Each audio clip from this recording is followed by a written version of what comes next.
Hello दोस्तों, आज फिर मैं आ गया हूँ आपके पास अपनी बातें करने के लिए। तो बेसिकली रात के बज रहे हैं 12, मैं बैठा हूँ, खा रहा हूँ, मैं रिकॉर्डिंग कर रहा हूँ आज की वीडियो के लिए फुल टाइम में। शाल बना रहा हूँ, अपनी बहन में बनाया हुआ है पास्ता। भाई मेरी बहन बड़ी अच्छी है। मेरे लिए मैंने रात को बोला पास्ता बनाना, मम्मी ने बोला मैं और रात के 12 बजे ना, क्योंकि जल्दी बनाती नहीं है, बना के दे दी मेरे को खा लिया। और अच्छे बने ज़्यादा, खैर तड़क भड़क रात को बनाए तो ज़्यादा तड़क भड़क मगर नहीं बनाए। तो बढ़िया मैं बना दिया इसको। तो जो मैं कहना चाहूँगा कि बड़ा अच्छा-सा मामला है मेरा कि जो मैंने चैट टैग है, उसकी वीडियो देखी थी। तो वो दैट पर्सन वो ज़्यादा मुझसे उम्र में कम है। उसकी भाई कंटेंट क्रिएशन बहुत 10-11 साल से बहुत तगड़ा चल रहा है, 10-11 साल से। तो तो उसकी एक वीडियो मैंने अभी रिसेंटली शायद उसने आज या कल में अपलोड करी है। उसमें था कि फुल टाइम कंटेंट क्रिएशंस के कॉन्स क्या-क्या है? मतलब उससे परेशानियाँ क्या आती है, क्या करती है? उसने भाई साहब एक वीडियो और बनाई थी जिसमें उसने प्रो बताया था जो कि बहुत अपरंपार है बेसिकली लिटरली और दैट इज़ वेरी हाई कि हाँ, जब हम लोग बात करते हैं तो कॉन्स का एक उसमें सबसे पहला जो कॉन था, क्या था कि उसका जो कंटेंट क्रिएशन है ना, एक तो उसका लर्निंग कर्व जो होता है ना, जो लर्निंग कर्व जब पीक पे या उसको पहुँचते हैं ना, जो सीखने के लिए जो कर्व होता है, वो बहुत बड़ा होता है। It takes so much time क्योंकि जैसे आप मैंने सिर्फ वीडियो एडिटिंग सीख ली या कोई मैंने अकाउंटिंग सीख ली या मैंने कोई इंजीनियरिंग का सीख लिया, मैथ का सीख लिया या फिर मतलब और बाकी चीज़ें उसमें भी टाइम लगता है।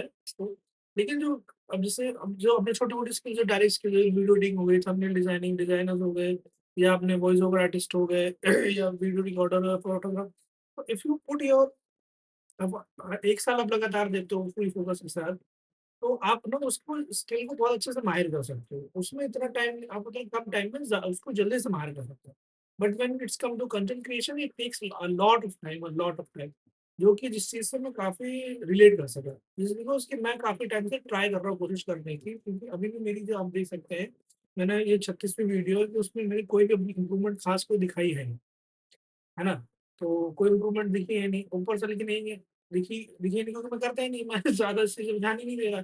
तो अब एक तो मुझे हो गया, तो उसमें ये बताया कि अब कंटेंट क्रिएशन करने के लिए अगर आपको बेहतर कंटेंट क्रिएशन करना है कि आप अच्छा हाई क्वालिटी का जो कंटेंट क्रिएट करें, तो उसके लिए आपको ना काफ़ी सारी स्किल्स है ना वो आनी पड़ती है।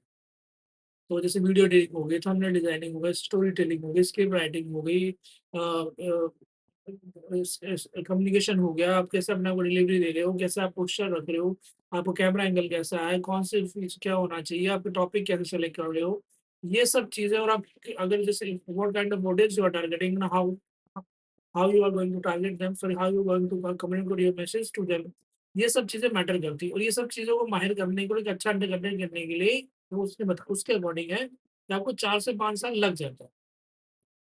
फिर आपको आप जो आपका माइंड भी डेवलप हो जाता है, फिर आप जो भी बोलने लगते हैं, जब बात करने लगते हैं कि आप टू द पॉइंट पर स्टार्ट करने लग जाते हो कि आप you have trained yourself so a lot of time ना।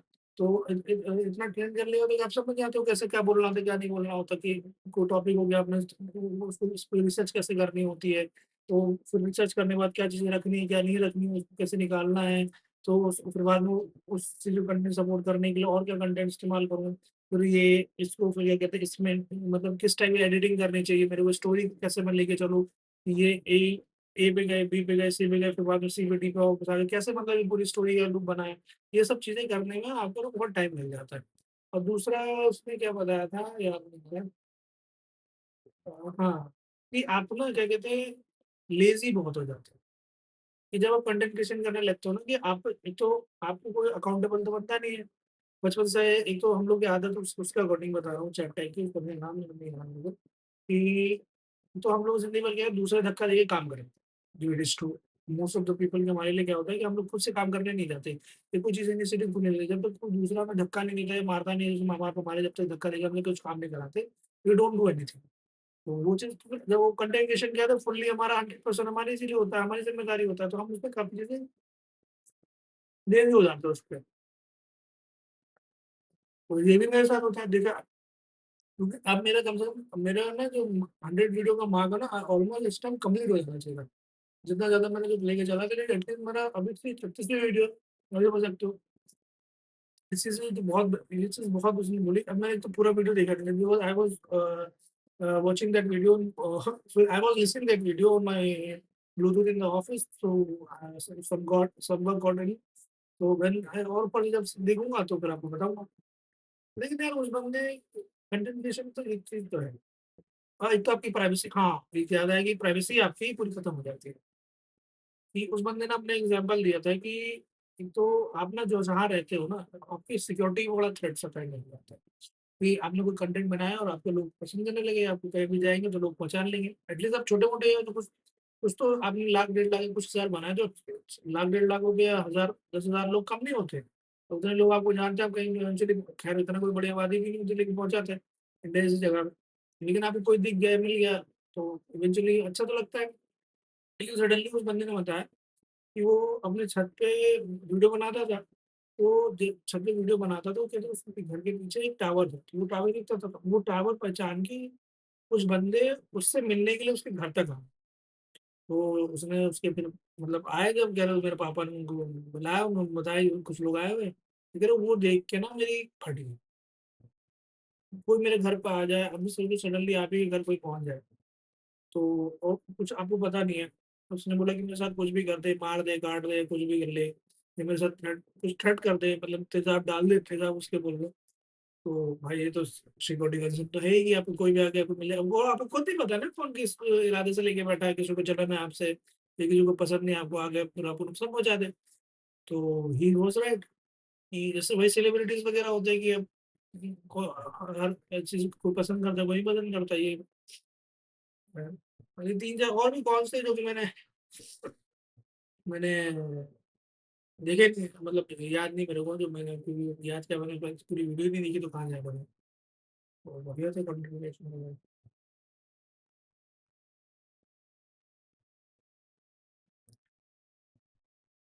और क्या हो सकता है कंटेंट क्रिएशन को? प्रोस तो बहुत सारे हैं ना। प्रोस ये होगा कि अब तो बेसिकली ना एक चीज़ मैंने ये सीखी है जो जिनमें जो वीडियो सब जो बनाता हूँ ना बेसिकली ये एक तो लोगों को लगता है आजकल कंटेंट क्रिएशन से वीडियो बन जो यूट्यूब बनाओ ऐड से वीडियो आए। मेरा वो इरादा है ही नहीं। पैसे आए ना आए इट डज़न्ट मैटर। बस मुझे ना क्या कहते हैं इसके ज़रिए लोगों तक पहुँचना है। लोगों से कनेक्शन बनाने कनेक्शंस बनेंगे तो फिर लोगों तक आप पहुँचोगे ना तो कनेक्शंस होते ही आपकी ज़िंदगी में। मेन जो आप देखोगे ना जो बड़े लोग होते हैं, जिनके पैसे वाले घर वाले होते हैं, जिनकी फैमिली बिज़नेस फैमिलीज़ होती हैं, तो अब वो लोग भी अगर जैसे कभी सडनली उनका बिज़नेस गायब भी हो जाता है ना, तो उस टाइम आप देखो उस टाइम मतलब साल 6 महीने या 2 साल बाद वो वापस उसी लेवल पे पहुँच जाते हैं। और मेहनत खैर मेहनत तो अलग चीज़ होती है, मेहनत तो खैर वो लोग खूब वो मेहनत करते हैं, मेहनत के पीछे नहीं रहते। लेकिन जैसे आप और मैं हो गए, आप अपना देखो मैं कोई अच्छे खासे मतलब ऊँचे खानदान या पैसे लायक नज़र नहीं आता। मेरी भी बहुत फाइनेंशियल कंडीशन बहुत इस टाइम बहुत लोअर पे चल रही है। क्योंकि मैं उठाने की कोशिश कर पिछले 2 ढाई साल से एक तो खैर मेरा आलस है, झूठ नहीं बोलूँगा। आलस से तो मैं भी बहुत ज़्यादा हूँ क्योंकि जो एक्शन जो मैं लेना चाहिए था मैं अब नहीं लिए तो उसके नतीजे में अब भुगत रहा हूँ। जो कि मेरी लाइफ़ इस टाइम सही रास्ते में नहीं चल रही, परेशान तो हूँ। तो उन लोगों क्या होता है ना, एक तो उन लोगों के अंदर जो आपस बड़े लोग होते हैं ना, पैसे वाले बिज़नेस वाले, उनकी बॉन्डिंग बड़ी अच्छी होती है। वो लोग आप बहुत एक-दूसरे की मदद करते हैं। अगर आपके पास पैसे नहीं होंगे ना, वो अपना पैसा लगा के आपको काम करा देंगे। जैसे एक तो हम लोग जो लोअर मिडल क्लास होता है या हाँ, लोअर मिडल क्लास होते हैं। एक तो यहाँ पे लोग एक तो खुद अपने अपने लिए इतने खर्चे पैसे नहीं होते, वो दूसरे की क्या मदद करेंगे? अपने लिए रिसोर्सेज़ पूरे नहीं पड़ रहे होते, तो उसमें अपने रिसोर्सेज़ में दूसरों के लिए भी मदद करो। तो वो क्या सोचता अब एक बात होता है एक आदमी है जिसका अपना पेट भरा है, उसको पता है अगर मैं नहीं काम करूँगा, तो उसका भाई एक लिटरली कह रहा हूँ 2 या 3 पीढ़ी तो आराम से बिना काम करे नॉर्मल सी ज़िंदगी इंडिया के अंदर आराम से जी सकते हैं, बिना कोई फालतू की लग्ज़री मतलब जो अननेसेसरी लग्ज़रीज़ हैं वो ना ले तो आराम से वो बिना काम करे ज़िंदगी पूरी गुज़ार सकती है वो। ब ब बेसिक सी चीज़ें करने में। तो लेकिन हम जैसे लोअर मिडल क्लास के लोग हैं, हम लोग के पास रिसोर्सेज़ इतने नहीं होते, अपने परिवार के लिए रिसोर्सेज़ पूरे नहीं पड़ रहे तो दूसरों को कहाँ से देंगे? वही बात रहती है। लेकिन वही है ना तो उन लोगों के पास कनेक्शंस होते हैं कि आपने नहीं, एक एक बंदा है, उसका अच्छा खासा बढ़िया बिज़नेस चल रहा है, तो उसको वो किसी और को जानता है, तो वो आपको उससे मिला देगा। तो आप बोलोगे भाई जब मुझे काम से यार हाय हेलो हेलो, आप बात करोगे यार भाई तुम्हारे को जानने में कोई है? तो कहेगा नहीं भाई नहीं, लेकिन मैं उस बंदे को जानता हूँ, वो उस बंदे को जानता है। दैट्स हाउ दे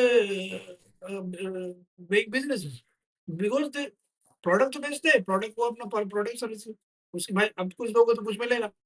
लेकिन आप उस जो कोई खरीदने वाला है या बेचने वाला है, वो कनेक्शंस कहाँ से लेके आओगे? कनेक्शंस इतनी आसानी से नहीं बनते ना।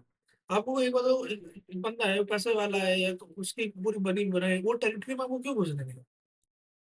आप अब एक सर्टेन लेवल पहुँच जाते हो ना तो आप आपको किस एक आपको अंदर डर रहता है।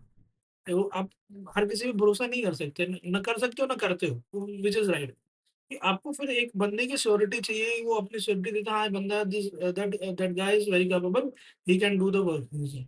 उसको श्योरिटी मिल जाती है कि नून से मिल गया। क्योंकि भाई आप इतना जब पैसा लगाओगे या कुछ भी करोगे तो आपको एक श्योरिटी चाहिए होती है ना कि भाई जब अगर मैं पैसा लगा रहा हूँ या इतना हार्ड अर्न मनी है, कोई आदमी के पेड़ से तो उगा के लगाता नहीं है, कोई दो नंबर का धंधा भी कर रहा है तो भी तो मेहनत से एकदम आता है, कोई कहीं से फ्री में खा तो मिल नहीं रहा उसको। तो उसी तरह भाई मिल गया आपको श्योरिटी मिल गई, हाँ एक आपने एक बैरियर पार कर ली कि भाई उसकी कर ली, तो आपको बस काम चालू हो गया। फिर वो आप पे डिपेंड करता है आप कितना अच्छा काम करके देते हो। काम कर लिया आपने। इसीलिए तो होता है। अब हम लोगों को क्या करना है तो वो सब चीज़ें तो जड़ हम लोग को जड़ जड़ से बनाना पड़ता है। वो लोग जो होते हैं जिनके अच्छे पैसे वो लोग उनकी जड़ें जमी होती है। उनका पेड़ खड़ा होता है। They just need to branch out. They just उनको आसमान में बढ़ना होता है। हमें ज़मीन के नीचे पहले बढ़ना पड़ता है। ज़मीन के नीचे जाके अपनी जड़ें जमानी पड़ती है। अपना पूरा मजबूत करना पड़ता है कि अलग-अलग जहाँ रिसोर्सेज़ हो वहाँ से अपने को करके वो जो पेड़ बनता है उसमें जो शाखा है, जो तना है, जो पत्तियाँ, जो फल-फ्रूट आते हैं, ब उसके बाद हमें वो फल मिलता है। और ये जो अच्छा अब बिज़नेस फैमिलीज़ होती है वो उनके जो परदादा-नाना जो भी होते हैं someone has to be in a first someone has to be a first generation entrepreneur or businessman ना। they they have done their work ना। उन्होंने अपने आप को सैक्रिफाइस किया, अपनी लाइफ सैक्रिफाइस की, अपनी जो चीज़ें हो सकती है, वक़्त हो गया, अपने परिवार को देने के बजाय या कुछ अपने लिए करने के बजाय they put in the business कि आने वाले टाइम पे बच्चे होंगे, जो भी होंगे, दे रिक्वायर आवर टाइम ना। उनको मिल जाए। उन्होंने अपनी लाइफ़ कुर्बान कर दी, फिर उसके बाद वालों उन्होंने जड़ें जमाई ना, बिज़नेस की जड़ें जमाई। तो अब जैसे हम लोग बनेंगे फर्स्ट टाइम जनरेशन जो होगी, हम होंगे वो फर्स्ट जनरेशन अपने आने वाले बच्चों अब वो अल्लाह जाने, वो जाने जो जिनको पता है वो अब जिसके अल्लाह मालिक है, जिसका मतलब मेहरबान है, उसकी फिर पीढ़ियाँ चलती रहेंगी मल्टी जनरेशन में, जो जनरेशन डेथ होती है वो और अल्लाह चाहे अल्लाह क्या इंशाअल्लाह कि हम लोग भी अपने बच्चों के लिए जनरेशन वेल्थ छोड़ के जाएँगे, आप और मैं। अभी कुछ साल घिस लेते हैं, अभी कुछ परेशानियाँ झेल लेते हैं, अभी कमज़ोरी है जो चीज़ है eventually we will succeed in life and give the generation जो कमिंग जनरेशन जो फ्यूचर जनरेशन होंगे वो हम लोग को प्राउड करेंगे। हमें याद करेंगे कि someone in our family someone there was someone in our family who made us like this कि उससे पहले कोई ऐसा था नहीं जिसको याद किया जाए जिसने किया। हम लोग इस कंडीशन में इतना अच्छा मतलब गरीबी से निकाल गया काम जो किया है तो वो ही वाज़ दैट गाय। कि आप कभी भी देखोगे कि जो बड़ी अच्छी बिज़नेस फैमिली या जो पुराने वक़्त में आए भी हैं, कि बीकानेर हो गया, देवरा जो एमडीएच वाले चाचा थे देख लीजिए, उनके फादर ने चालू किया था और उनके अब लोग एमडीएच वाले के चाचा के फादर का पता है, because he started that company, because he is the one who changed the future of destiny of that family ना। एंड उसके बाद आगे वाले एमडीएच वाले जो चाचा अंकल थे, दादाजी थे, ही कैरी फॉरवर्ड दैट लेगेसी उन्होंने अच्छा बढ़ाया, उन्होंने उस चीज़ को लेके चले बढ़िया था। एमडीएच वाले चाचा अब वो अब उनके किसी को पता है उनके एमडीएच वाले दादाजी कौन थे? वो क्या करते थे? लेकिन उनको पता है माशे की हड्डी, अब वो नाम मुझे नहीं पता क्या क्योंकि उन्होंने स्टार्ट की वो मसाले वाले कंपनी। वो तांगे वाले थे तो उन्होंने तांगे से लेके बाद में वो मसाले कंपनी स्टार्ट की। फिर देन जो असली जो एमडीएच वाले जो चाचा जो आते थे, ही कैरी फॉरवर्ड दैट लेगेसी ना। उन्होंने उस चीज़ को आगे बढ़ाया, उसी को काम बढ़ाया। That's why he was a great अच्छे लोग थे। लेकिन उससे पहले आप जो महाशय हड्डी थी जिन्हों the one who actually started that thing उससे पहले तो उनके फादर का नाम किसी को नहीं पता। Because he's the one who lays the foundation. He's the one who put the roots in the ground. He's the one who made the tree strong so that coming generation can be bloom and nourish themselves. उनके साथ जो उनको अच्छा में है ना, चलिए 15 minute मेरे हो जाते हैं पूरे